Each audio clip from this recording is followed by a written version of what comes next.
ഭവന പദ്ധതിയുമായി ബന്ധപ്പെട്ട് തനിക്കെതിരെ CBI അന്വേഷണം ആവശ്യപ്പെട്ടുകൊണ്ടുള്ള വിജിലൻസ് ശുപാർശയെ തികഞ്ഞ ആത്മവിശ്വാസത്തോടെയും രാഷ്ട്രീയ കരുത്തോടെയുമാണ് പ്രതിപക്ഷ നേതാവ് VD സതീശൻ നേരിടുന്നത്. വർഷങ്ങളായി തന്നെ വേട്ടയാടാൻ ശ്രമിക്കുന്ന ഒരു കേസിൽ പുതിയ വഴിത്തിരിവുകൾ ഉണ്ടാകുന്നത് സ്വാഭാവികമാണെന്നും ഏത് ഏജൻസിയുടെ അന്വേഷണത്തെയും നേരിടാൻ താൻ സജ്ജനാണെന്നും അദ്ദേഹം വ്യക്തമാക്കി.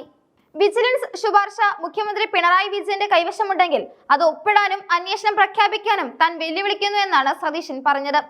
ഈ കേസുമായി ബന്ധപ്പെട്ട് താൻ ഒരു തരത്തിലുള്ള നിയമപരമായ ആനുകൂല്യങ്ങളും ആഗ്രഹിക്കുന്നില്ലെന്നും സാധാരണഗതിയിൽ രാഷ്ട്രീയമായി തിരിച്ചടികൾ നേരിടുമ്പോൾ സർക്കാർ സ്വീകരിക്കുന്ന സ്ഥിരം തന്ത്രമാണിതെന്നും അദ്ദേഹം പരിഹസിച്ചു. മുൻപ് വിജിലൻസ് അന്വേഷിച്ച് കഴമ്പില്ലെന്ന് കണ്ട് ഉപേക്ഷിച്ച കേസാണ് പുനർജനിയെന്നും അതിൽ ഇപ്പോൾ വീണ്ടും പരാതികൾ എഴുതി വാങ്ങി കൃത്രിമമായി ജീവൻ നൽകുന്നത് രാഷ്ട്രീയ ലക്ഷ്യങ്ങൾ മുൻനിർത്തിയാണെന്നും പ്രതിപക്ഷ നേതാവ് ആരോപിച്ചു.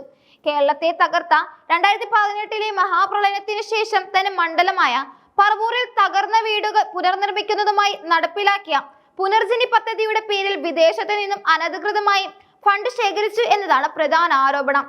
വിദേശ നാണ്യ വിനിമയ ചട്ടമായ FCRA ലംഘിക്കപ്പെട്ടു എന്നാണ് വിജിലൻസ് ഇപ്പോൾ കണ്ടെത്തിയിരിക്കുന്നതും CBI അന്വേഷണത്തിനായി കേന്ദ്ര സർക്കാരിന്റെയോ കോടതിയുടെയോ അനുമതി തേടാൻ ശുപാർശ ചെയ്തിരിക്കുന്നതും.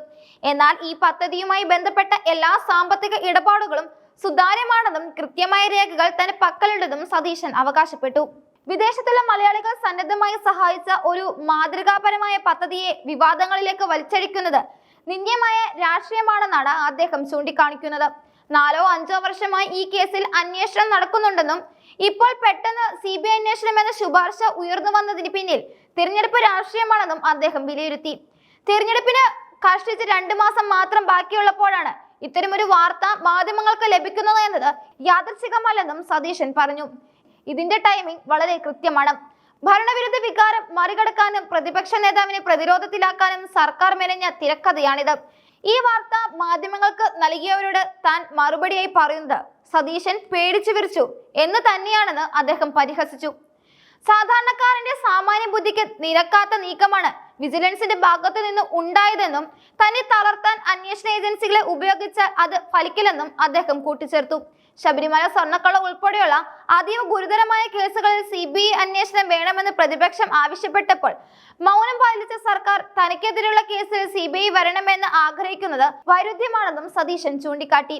എങ്കിലും തന്നെ കേസിൽ CBI തന്നെ അന്വേഷിക്കട്ടെ എന്നാണ് സതീശന്റെ നിലപാട്. CPM സംസ്ഥാന സെക്രട്ടറി MV ഗോവിന്ദന്റെ പ്രതികരണത്തെയും സതീശൻ പാടെ തള്ളി. വിജിലൻസ് റിപ്പോർട്ട് ശരിക്കും വായിച്ചു നോക്കാൻ ഗോവിന്ദൻ തയ്യാറാകണമെന്നും സതീശൻ പറഞ്ഞു. വിദേശത്തു നിന്ന് പണം പിരിച്ചതിൽ വലിയ തോതിലുള്ള അഴിമതി നടന്നുവെന്നത് തെറ്റായ ധാരണയാണെന്നും മണ്ഡലത്തിലെ ജനങ്ങളുടെ ഉന്നമനത്തിനായി നടത്തിയ പ്രവർത്തനത്തെ കരിവാരിത്തേക്കാൻ അനുവദിക്കില്ലെന്നും അദ്ദേഹം കൂട്ടിച്ചേർത്തു. അതേസമയം കേസിൽ തുടർ നടപടി സ്വീകരിക്കേണ്ടത് സർക്കാരാണെന്നാണ് MV ഗോവിന്ദൻ വ്യക്തമാക്കിയത്. വിദേശ ഫണ്ട് വിനിയോഗത്തിൽ ക്രമക്കേട് നടന്നുവെന്ന് പ്രാഥമികമായി കണ്ടെത്തിയ സാഹചര്യത്തിൽ CBI പോലുള്ള ഏജൻസികൾ വരുന്നത് ഗൗരവകരമാണെന്നും എന്നാൽ CBI അന്വേഷണം എല്ലാത്തിന്റെയും അവസാന വാക്കല്ലെന്നും ഗോവിന്ദൻ കൂട്ടിച്ചേർത്തു. സർക്കാരിനെ പ്രതിരോധത്തിലാക്കുന്ന പല വിഷയങ്ങളിലും പ്രതിപക്ഷ നേതാവ് ഉയർത്തുന്ന കടന്നാക്രമണങ്ങൾക്ക് തടയിടാനുള്ള ആയുധമായി പുനർജനി കേസിനെ CPM കാണുന്നുണ്ടെന്ന് രാഷ്ട്രീയ നിരീക്ഷകർ കരുതുന്നു. പറവൂരിലെ പുനർജനി പദ്ധതി ഒരു രാഷ്ട്രീയ നേതാവിന്റെ മണ്ഡലത്തോടുള്ള പ്രതിബദ്ധതയുടെ അടയാളമായിരുന്നു എന്നാണ് കോൺഗ്രസ് നേതൃത്വം പറയുന്നത്. ഇതിൽ അഴിമതിയുണ്ടെന്ന് സ്ഥാപിക്കാൻ ശ്രമിക്കുന്നത് സർക്കാരിന്റെ ഭരണപരാജയങ്ങൾ മറച്ചുവെക്കാനാണെന്നും പാർട്ടി വിശ്വസിക്കുന്നു. സതീശൻ വിദേശത്തേക്ക് പോയതും പ്രവാസികളിൽ നിന്ന് സഹായം അഭ്യർത്ഥിച്ചതും പരസ്യമായാണ്. ആ പണം നേരിട്ട് തന്റെ അക്കൗണ്ടിലേക്കല്ല വന്നതെന്നും അത് വിവിധ സന്നദ്ധ സംഘടനകൾ വഴിയും നേരിട്ടും അർഹരായവർക്ക് ലഭിക്കുകയാണ് ഉണ്ടായതെന്നും അദ്ദേഹം മുൻപേ വ്യക്തമാക്കിയതാണ്. എന്നാൽ കേന്ദ്ര ഏജൻസികളുടെ അന്വേഷണം എന്നാൽ അത് സതീശനെ രാഷ്ട്രീയമായി സമ്മർദ്ദത്തിലാക്കുമെന്നും സർക്കാർ കണക്കുകൂട്ടുന്നു. എന്നാൽ ഇതിനെല്ലാം പുഞ്ചിരിയോടെ നേരിടാനാണ് സതീശന്റെ തീരുമാനം. സതീശനെതിരെയുള്ള വിജിലൻസ് ശുപാർശ നിയമപരമായി നിലനിൽക്കില്ലെന്നും മുൻപ് കോടതി തന്നെ തള്ളിയ വിഷയങ്ങൾ വീണ്ടും കൊണ്ടുവരുന്നത് രാഷ്ട്രീയ പാപ്പരത്വമാണെന്നും പ്രതിപക്ഷം ആരോപിക്കുന്നു. വരും ദിവസങ്ങളിൽ ഈ വിഷയം നിയമസഭയിലും തെരുവിലും വലിയ രാഷ്ട്രീയ പോരാട്ടത്തിന് വഴിവെക്കുമെന്നത് ഉറപ്പാണ്. തിരഞ്ഞെടുപ്പ് ഗോതയിൽ പുനർജനി ഒരു പ്രധാന ചർച്ചാ വിഷയമായി ഉയർത്തിക്കൊണ്ടുവരാൻ ഭരണപക്ഷവും അതിനെ ഭരണകൂട വേട്ടയാടലായി ചിത്രീകരിക്കാൻ പ്രതിപക്ഷവും ശ്രമിക്കുന്നതോടെ കേരള രാഷ്ട്രീയം കൂടുതൽ ചൂടുപിടിക്കുകയാണ്. സതീശന്റെ ആത്മവിശ്വാസം വരും ദിവസങ്ങളിൽ അന്വേഷണം ഏത് ദിശയിലേക്ക് നീങ്ങും എന്നതിനെ ആശ്രയിച്ചിരിക്കും. എങ്കിലും CBI വരുന്നത് തനിക്ക് ഗുണകരമാകുമെന്ന് തന്നെയാണ് സതീശൻ കരുതുന്നത്. കാരണം ആരോപണങ്ങൾ കഴമ്പില്ലെന്ന് തെളിയിക്കാൻ അതൊരു മികച്ച അവസരമാകുമെന്നും അദ്ദേഹം വിശ്വസിക്കുന്നു. കോടതി അനുമതിയോടെ CBI കേസ് ഏറ്റെടുക്കുമോ അതോ സർക്കാർ ഇതൊരു രാഷ്ട്രീയ ആയുധമായി മാത്രം ഉപയോഗിക്കുമോ എന്നത് വരും ആഴ്ചകളിൽ വ്യക്തമാകും. സതീശന്റെ വെല്ലുവിളി ഏറ്റെടുക്കാൻ മുഖ്യമന്ത്രി പിണറായി വിജയൻ തയ്യാറാകുമോ എന്നതാണ് രാഷ്ട്രീയ കേരളം ഇപ്പോൾ ഉറ്റുനോക്കുന്നത്.